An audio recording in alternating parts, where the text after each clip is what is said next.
नमस्कार मंडळी, मन धागा धागा जोडते नवा या मालिकेच्या आजच्या भागात आज आपण बघणार आहोत.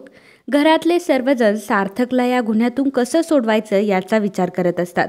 आता आनंदी तिथे येते आणि सार्थकला म्हणत असते की सार्थक सर, मला तुमच्याशी खूप महत्त्वाचं बोलायचं आहे. सार्थक म्हणतो की अहो काय झालं आनंदी, बोला ना इथेच. तेव्हा आनंदी म्हणते की सार्थक सर, मला अंशुमनचा कॉल आला होता. हे ऐकल्यावर सर्वजण शॉक होतात.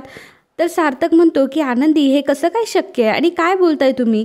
तर आनंदी म्हणत असते की खरंच सार्थक सर, मी खरं बोलतीये. त्या म्हणते की तो काय आता हिला ढगातून कॉल करणार आहे आणि कसं काय शक्य आहे हे. सार्थक म्हणतो की वृंदा काकू, आनंदी एवढ्या तळमळीने सांगते तर यात नक्कीच काहीतरी तथ्य असेल, आपण बघायला पाहिजे आणि या गोष्टीची एकदा छानबीन झाली पाहिजे, असं सार्थकचं स्पष्ट मत असतं. त्यानंतर सार्थक आणि आनंदी दोघंही आता पोलीस स्टेशनमध्ये जातात आणि मग आनंदी पोलिसांना सांगते की मला एका अज्ञात नंबरवरून कॉल आला होता आणि ते मला म्हणत होते तुम्ही जे कपडे घातले ते खूप छान दिसत आहे तुमच्यावर आणि मी तुम्हाला असाच त्रास देणार, मी तुम्हाला शेवटपर्यंत त्रास देत राहणार. तेव्हा पोलीस आनंदीला विचारतात की कोण होता तो माणूस. तेव्हा आनंदी सांगते की अंशुमन. पोलीस चिडतात आणि म्हणतात की हे कसं काय शक्य आहे. याचा अर्थ तुम्ही या केसला एक नवं वळण देऊ पाहताय, तुम्हाला या गुन्ह्यातून बाजूला व्हायचंय, त्यामुळे तुम्ही अशा फालतू गोष्टींचा सहारा घेताय आणि केस वळवण्याचा प्रयत्न करताय.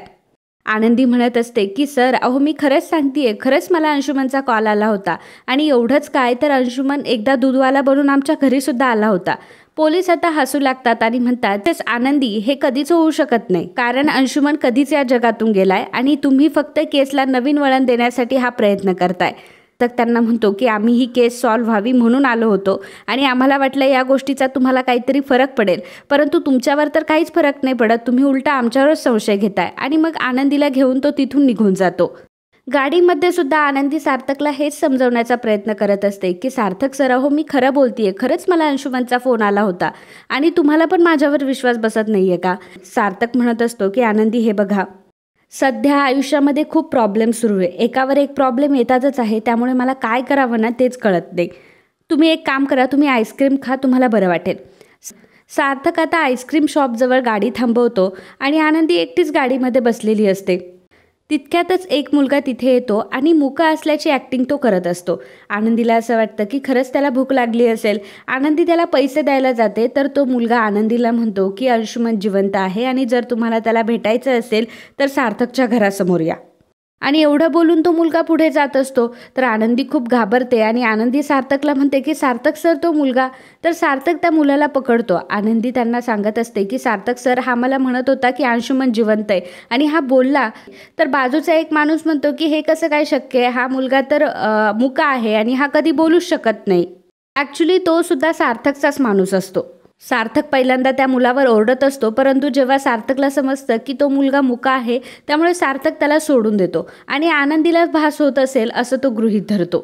आणि मग सार्थक आणि आनंदी दोघंही तिथून निघून जातात. अंशुमन मात्र मागे हसत असतो आणि म्हणत असतो की अशाच प्रकारे मी आनंदीला वेड्यात काढणार, जगासोबत सार्थक सुद्धा आनंदीला वेडं म्हणून सोडून देईल. इकडे पोलिसांनी मालतीला आणि अण्णांना बोलावलेलं असतं. मालती आणि अण्णा म्हणत असतात की आमच्या सार्थकरावांची या सगळ्यामध्ये काहीच चूक नाहीये. सार्थकराव म्हणजे देव माणूस आहेत. पर्यंत माझ्या लेकीला खूप छळलंय, लग्नाच्या आधी पण छळलं, लग्नानंतर पण छळलं आणि आता डिवोर्स झालाय तेव्हा सुद्धा तो छळतोच आहे आणि आता वरती गेलाय तरी सुद्धा माझ्या मुलीची पाठ काय तो सोडत नाही. पण आमचे सार्थकराव अजिबात असे नाही आहे. सार्थकरावांसारखा देव माणूस कुठे सापडणार सुद्धा नाही आहे. पोलीस म्हणत असतात की तुम्हाला कोणावर संशय आहे का, म्हणजे आनंदी आणि सार्थकचे कोणी दुश्मन वगैरे. तेव्हा अण्णा म्हणतात की नाही नाही, असं कोणी नाही आहे. मालती म्हणते की आहे ना एक माणूस, ती म्हणजे रेश्मा. त्या रेश्माला ना आनंदी आणि सार्थकचं सुख कधीच बघवत नाही. म्हणजे रेश्माचं प्रेम हे सार्थक सरांवर होतं, परंतु सार्थक सरांनी आमच्या आनंदीला निवडलं, त्यामुळे तिला आनंदीचा खूप राग आहे. कदाचित आनंदीवर राग काढण्यासाठी तिने हे सगळं केलेलं असावं. पोलिसांना आता रेश्मावर डाऊट येतो. मालती आणि अण्णा आता एवढं बोलून तिथून निघून जातात. बाहेर येऊन अण्णा मालतीला म्हणत असतात की अगं मालती, तू असं कशाला म्हणायचं आणि सगळ्यांसमोर तू रेश्माचं नाव कशाला घेतलंस. तेव्हा मालती म्हणत असते की मग काय करू, ती रेश्मा मॅडम आहेच तशी. मला माहीत नाही का ती रेश्मा मॅडम आपल्या आनंदीला किती मुद्दाम त्रास देते आणि मला तर वाटतं या सगळ्या गोष्टींच्या मागे तीच असणार.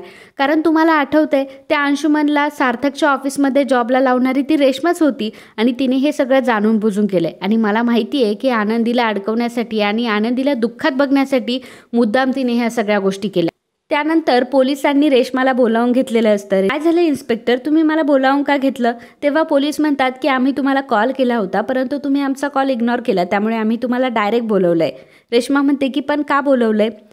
तर पोलीस सांगतात की अंशुमनचा जो खून झालाय आणि त्याला आम्ही सार्थकला गृहीत धरलंय, तर यामागे तुमचा काहीतरी हात आहे असं आनंदीच्या नातेवाईकांचं म्हणणं आहे. रेश्मा म्हणते की काय, असं कसं काय शक्य आहे आणि कोण आनंदीचे नातेवाईक? तेव्हा पोलीस म्हणतात की आनंदीचे नातेवाईक म्हणजे आनंदीच्या आईबाबांना असा संशय आहे की तुम्ही मुद्दाम सार्थक आणि आनंदीला या गुन्ह्यात अडकवलंय. रेश्मा म्हणते की काय सर, असं काहीच नाही आहे. परंतु रेश्माला आता आनंदीचा आणि आनंदीच्या आईवडिलांचा प्रचंड राग आलेला असतो.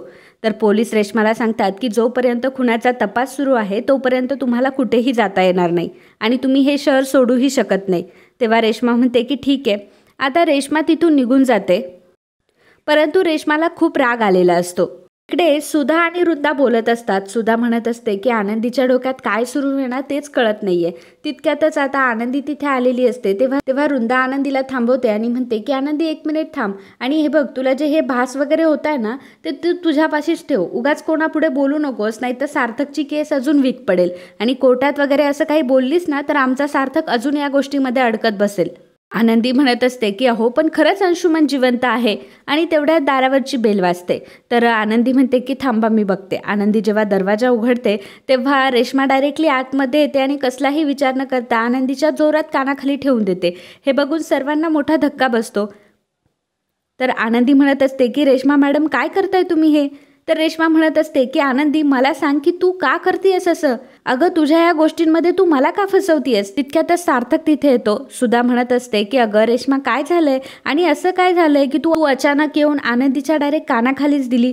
सार्थकला खूप राग येतो आणि सार्थक आता रेश्मावर चिडत असतो आणि म्हणत असतो की तुझी हिंमत कशी काय झाली? तू आनंदीवर हात कसा काय उचललास? रेश्मा मला उत्तर दे की तू आनंदीवर हात कसा काय उचललास?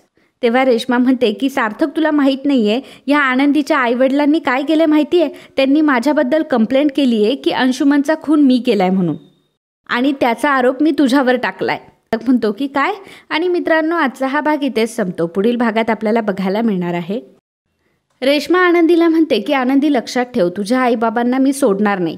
आता तू बघतच राहशील मी काय करते ते. सार्थक रेश्माला म्हणत असतो की माझ्याच घरामध्ये राहून माझ्या बायकोला धमक्या देतेयस का तू? रेश्मा सार्थकला म्हणते की आतापर्यंत तू माझी मैत्री बघितलीस, तू माझं प्रेम बघितलंस, पण यानंतर मात्र तू माझी दुश्मनी बघशील. रेश्मा केदारला म्हणत असते की केदार तू एक काम कर, बोर्ड ऑफ डायरेक्टरची मीटिंग बोलाव. सार्थकवर केस सुरू होणार आहे. असा व्यक्ती आपल्या कंपनीच्या CEO पदी ठेवण्यात किती बरोबर आहे? हाच प्रश्न आता मी सगळ्यांसमोर मांडणार. तर मित्रांनो असेच मन धागा धागा जोडते नवा या मालिकेचे डेली अपडेट बघण्यासाठी आत्ताच आपल्या चॅनलला सबस्क्राईब करा आणि हा व्हिडिओ तुम्हाला आवडला असेल तर व्हिडिओला लाईक आणि कमेंट करायला विसरू नका. धन्यवाद.